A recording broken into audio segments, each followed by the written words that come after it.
ओम शांति। आज 23 अगस्त 2021 के बाबा के मधुर महावाक्य सुनेंगे। और आज की मुरली में बाबा कहे योग की सिद्धि क्या है।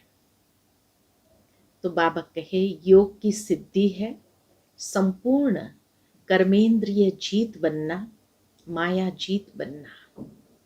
अर्थात कर्मेंद्रिया जरा भी चंचल न हो, एकदम शीतल शांत हो। साथ ही साथ बाबा कहे कर्मेंद्रियां संपूर्ण रीति से वशीभूत हो, कहीं माया के या विकारों के अधीन न हो। साथ ही साथ संपूर्ण देह अभिमान को जीता हो।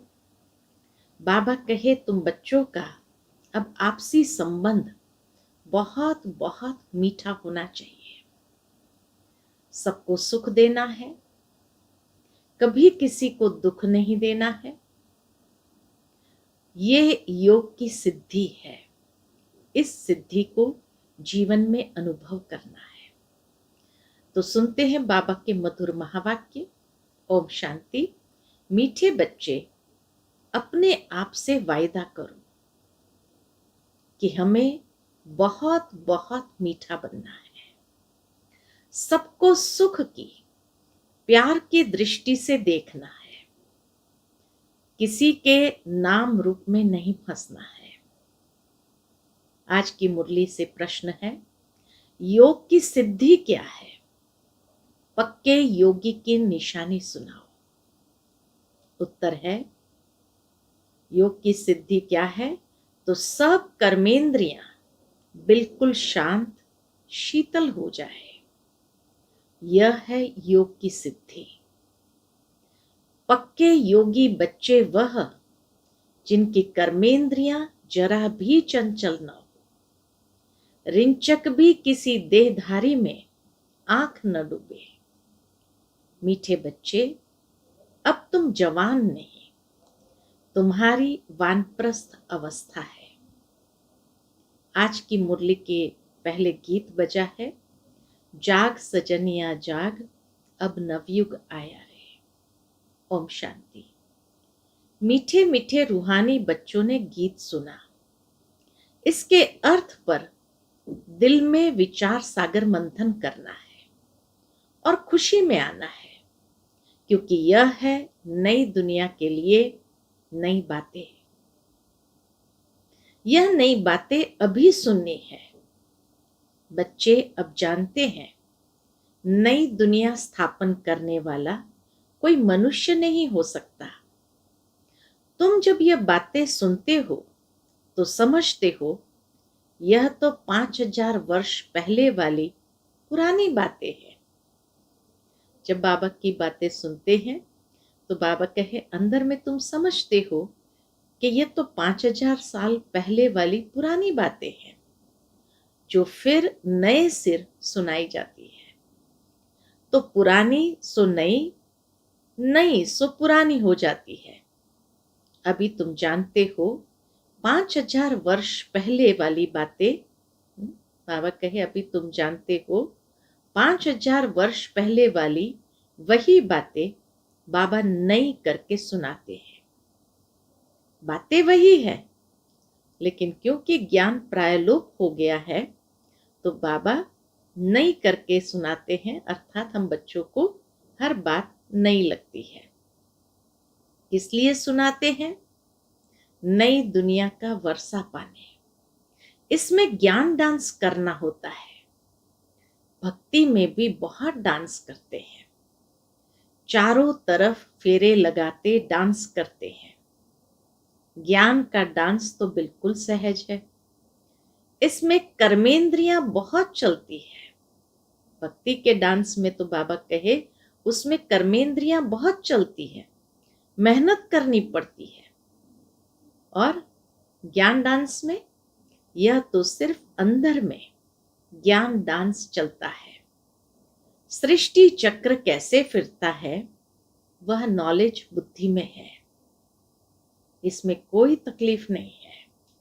हाँ, याद में मेहनत लगती है, ज्ञान सुनने सुनाने में कोई मेहनत नहीं, क्योंकि वो तो बुद्धि में है। बाबा कहे हाँ, याद में मेहनत लगती है। बच्चे कहीं फेल हो पड़ते हैं, कहाँ न कहाँ गिर पड़ते हैं, इसलिए मेहनत लगती है। सबसे मुख्य बात है नाम रूप में नहीं फंसना है। स्त्री पुरुष कामवश नाम रूप में फंसते हैं ना। क्रोध नाम रूप में नहीं फंसाता है।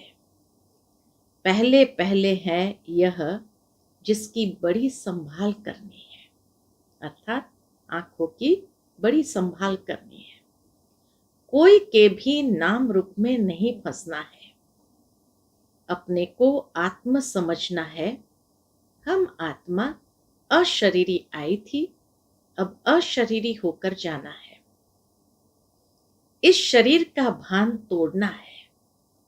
यह नाम रूप में फंसने की बहुत खराब बीमारी है। बाप सावधानी देते हैं बच्चों को। बाप सावधानी देते हैं बच्चों को। कोई कोई इस बात को समझते नहीं है। कहते हैं बाबा नायक ऐसे कहते हैं कि नाम रूप में फंसे हो।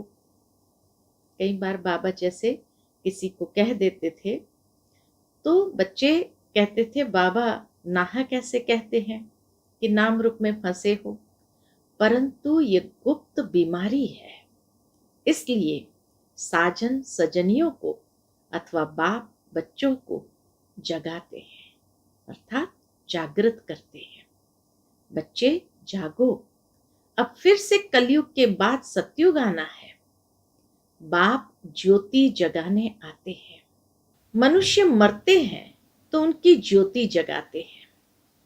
फिर दीपक की संभाल करते हैं कि बुझ न जाए, आत्मा को अंधियारा न हो। वास्तव में यह है सब भक्ति मार्ग की बातें। आत्मा तो सेकंड में चली जाती है। कई लोग ज्योति को भी भगवान मानते हैं, इसीलिए कहते हैं ज्योति ज्योत समाया। तो बाबा कहे कई लोग ज्योति को भी भगवान मानते हैं। ब्रह्म को बड़ी ज्योति कहते हैं। ब्रह्म समाजियों का मंदिर होता है जहां रात दिन ज्योति जगती है। कितना खर्चा होता है, फालतू घृत जाता है। यहां वह कुछ भी डालने का है नहीं। याद घृत का काम करती है। ये सूक्ष्म बात है आत्मिक ज्योति को जगाने के लिए कि याद ही घृत का काम करती है। याद रूपी घृत है तो मीठे मीठे बच्चे ये समझते हैं। नई बात होने के कारण ही झगड़ा होता है। बाप कहते हैं मैं आता हूं स्वीट चिल्ड्रन के पास। भारत में ही आता हूं। अपना जन्म देश सबको प्यारा लगता है ना। बाप को तो सब प्यारे लगते हैं। फिर भी मैं अपने भारत देश में ही आता हूं। गीता में अगर कृष्ण का नाम नहीं होता तो सब मनुष्य मात्र शिव बाबा को मानते। बाबा कहे गीता में अगर कृष्ण का नाम नहीं होता तो सब मनुष्य मात्र शिव बाबा को मानते। शिव के मंदिर में कितने जाते हैं। बड़े ते बड़ा मंदिर सोमनाथ का था। अभी तो कितने ढेर के ढेर मंदिर बने हैं। कृष्ण को इतना सब मानते नहीं जितना बेहद के बाप को मानते हैं। तो इस समय तुमको इन जैसी प्यारी वस्तु और कोई है नहीं। इन जैसी प्यारी वस्तु, शिव बाबा जैसी प्यारी वस्तु और कोई है नहीं। इसमें साकार की महिमा कोई है नहीं। यह तो निराकार की महिमा है जो अभोक्ता है।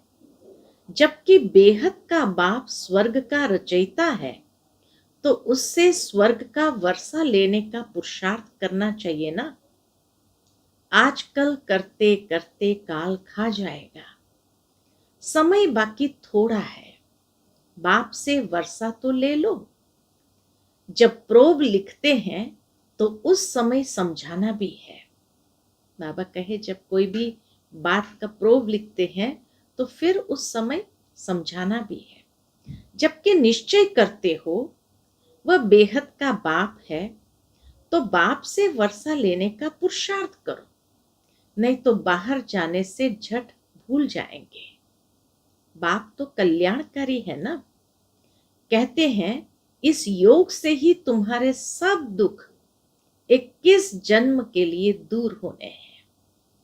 बच्चियां घर में भी समझाती रहे कि अब सब दुख दूर करने वाला बेहद के बाप को याद करने से ही तमो प्रधान से सतो प्रधान बन जाएंगे। पवित्र तो जरूर रहना पड़े, मूल बात है पवित्रता की। जितना जितना याद में जास्ती रहेंगे तो इंद्रियां भी शांत हो जाएगी। जब तक योग की सिद्धि पूरी नहीं होती है तो इंद्रियां भी शांत नहीं होती है। हर एक अपनी जांच करे, काम विकार मुझे कोई धोखा तो नहीं देता, कोई चंचलता नहीं होनी चाहिए। अगर मैं पक्का योगी हूं तो यह जैसे कि वानप्रस्थ अवस्था है, बाप को ही याद करते रहना है। बाप सब बच्चों को समझाते हैं।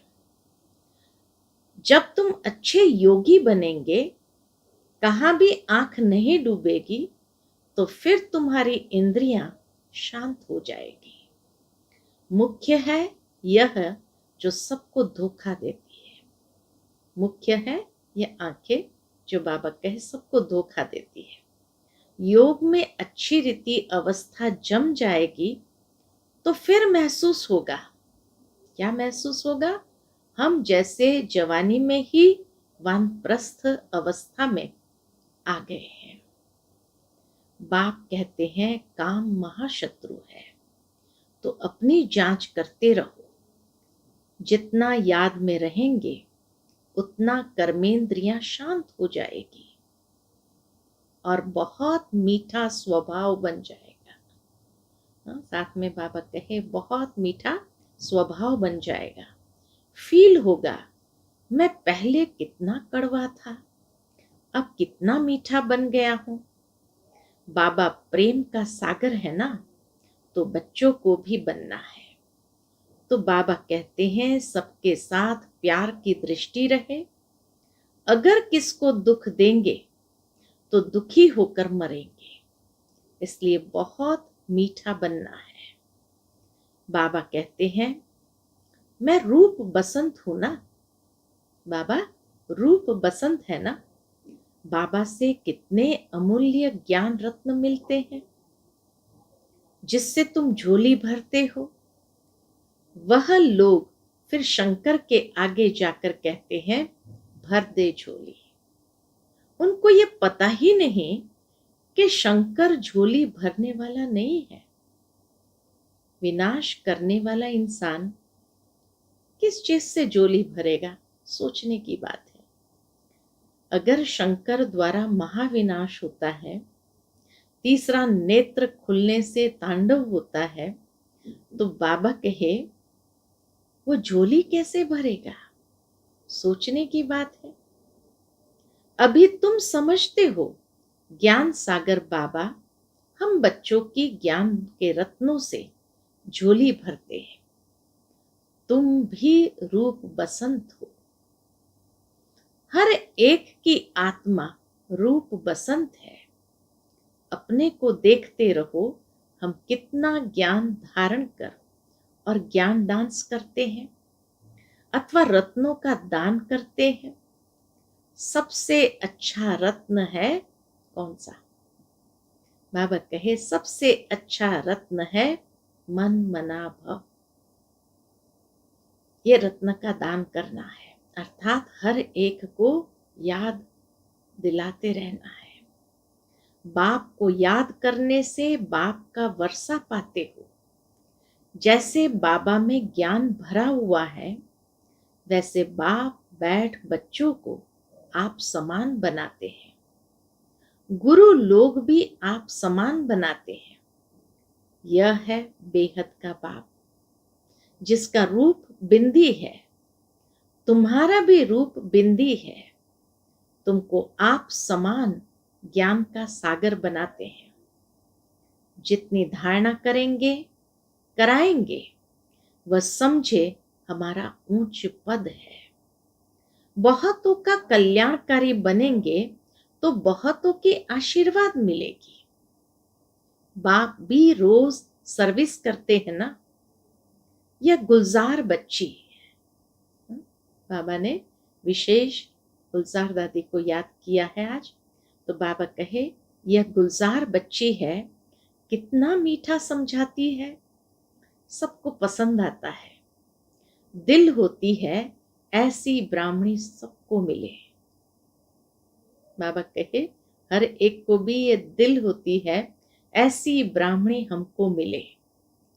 अब एक ब्राह्मणी सब जगह तो नहीं जा सकती है, फिर भी बाबा कहते हैं जो समझते हैं मैं अच्छा समझाती हूं तो उनको ऑलराउंड सर्विस करनी चाहिए।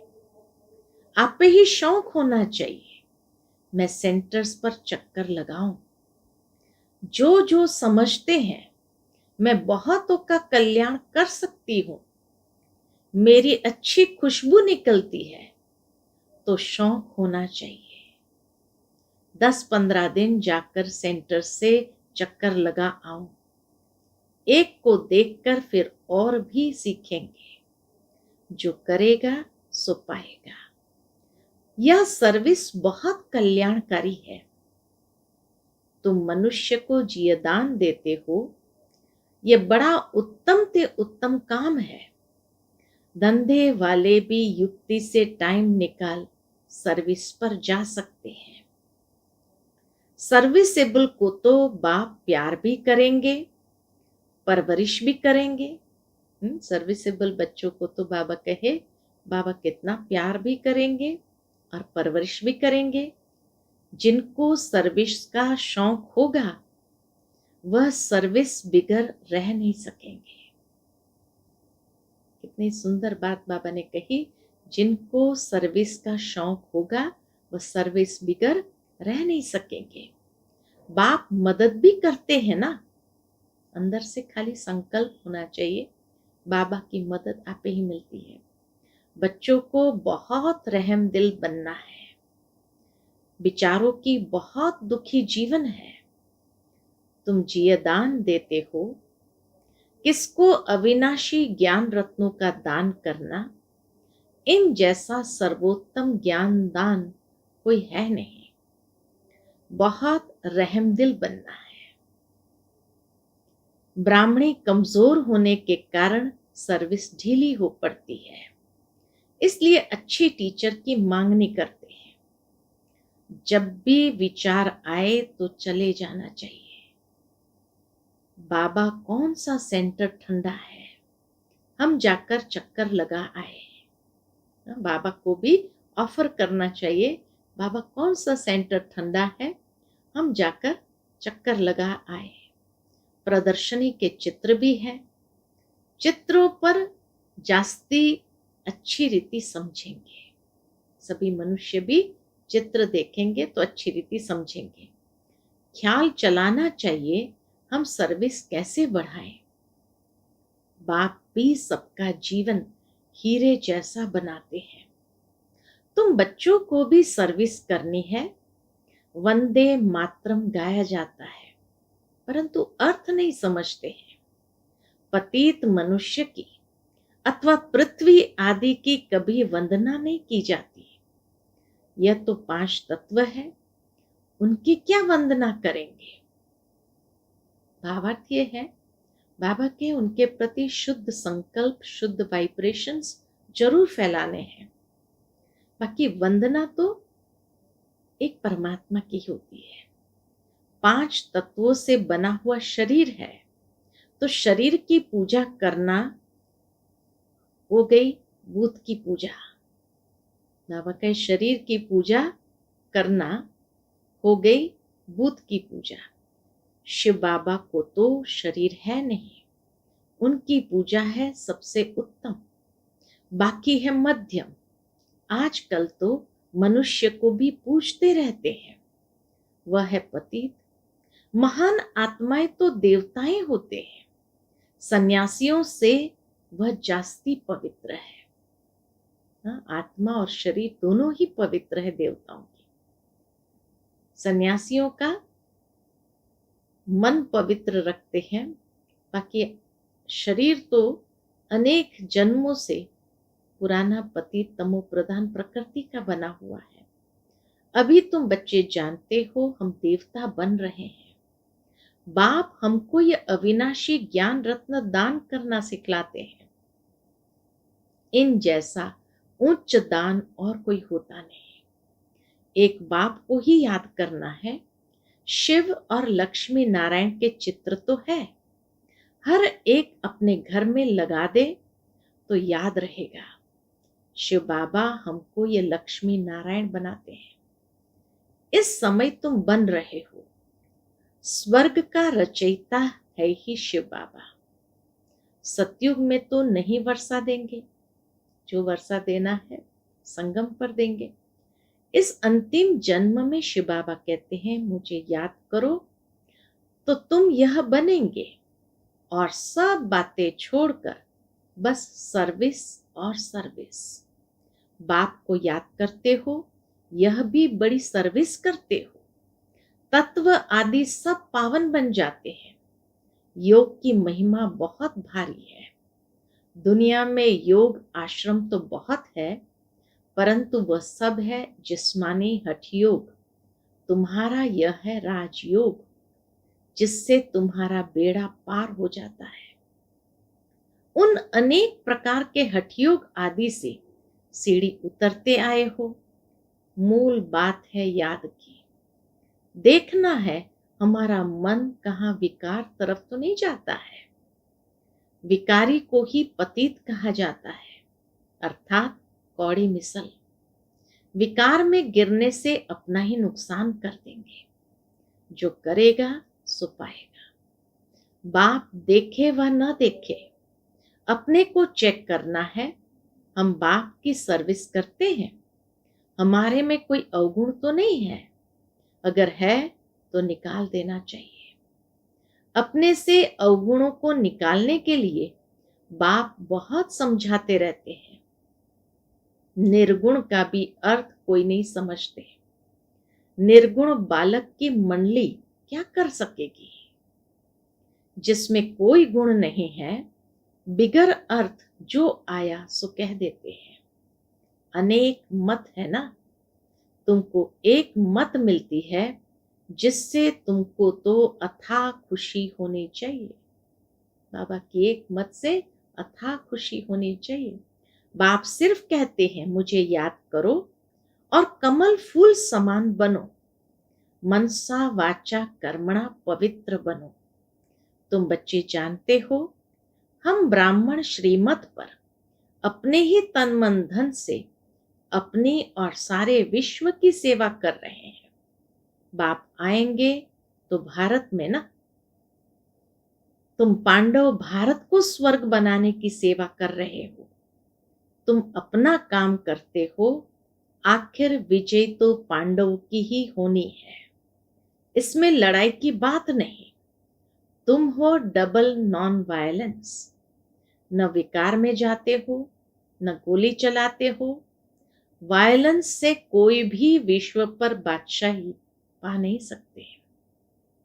बाबा ने समझाया है, वह दोनों क्रिश्चियन लोग जो है, दोनों महाशक्ति अगर आपस में मिल जाए तो विश्व पर राज्य कर सकते हैं। परंतु ड्रामा में ऐसा है नहीं। क्रिश्चियन ने ही कृष्णपुरी को हक किया है। असल में भारत कृष्ण की ही पूरी थी ना। बाबा कहे असल में भारत कृष्ण की ही पूरी था ना। लड़कर बादशाही ली, बहुत धन ले गए। अब फिर धन वापस होता जाता है और फिर तुम विश्व के मालिक बन जाते हो। बाबा कितनी युक्तियां बताते हैं। उन्होंने ही तुम्हारा राज्य छीना है, फिर वह आपस में लड़ते हैं और विश्व के मालिक तुम बन जाते हो। कितनी बड़ी बादशाही है। मेहनत सिर्फ इसमें है। किसमें? याद में। याद करते रहो और अपना वर्षा लो। इसमें तंग नहीं होना चाहिए। अच्छा, मीठे मीठे सिकिलते बच्चों प्रति माता पिता बाप दादा का याद प्यार और गुड मॉर्निंग। रूहानी बाप की रूहानी बच्चों को नमस्ते। हम सब रूहानी बच्चों की रूहानी माता पिता बाप दादा को याद प्यार, गुड मॉर्निंग और नमस्ते। नमस्ते। शुक्रिया बाबा, शुक्रिया। आज की मुरली से धारणा के लिए मुख्य सार है। पहली पॉइंट, दूसरी सब बातों को छोड़कर ज्ञान दान करना है। रूप बसंत बनना है। अपने अवगुणों को निकालने का पुरुषार्थ करना है। दूसरों को नहीं देखना है। दूसरी पॉइंट, अपना स्वभाव बहुत मीठा बनाना है। सबके प्रति प्यार की दृष्टि रखनी है। किसी को भी दुख नहीं देना है। कर्मेंद्रिय जीत बनना है। आज का बाबा का मधुर वरदान है, अमृत वेले की मदद व श्रीमत की पालना द्वारा स्मृति को समर्थवान बनाने वाले स्मृति स्वरूप भव। अमृत वेले की मदद व श्रीमत की पालना द्वारा स्मृति को समर्थवान बनाने वाले स्मृति स्वरूप भव। अपनी स्मृति को समर्थवान बनाना है व स्वतः स्मृति स्वरूप बनना है। तो अमृत वेले के समय की वैल्यू को जानो। जैसी श्रीमत है उसी प्रमाण समय को पहचान कर समय प्रमाण चलो, तो सहज सर्व प्राप्ति कर सकेंगे और मेहनत से छूट जाएंगे। अमृत वेले के महत्व को समझकर चलने से हर कर्म महत्व प्रमाण होंगे। उस समय विशेष साइलेंस रहती है। अमृत वेले विशेष साइलेंस रहती है, इसलिए सहज स्मृति को समर्थवान बना सकते हो।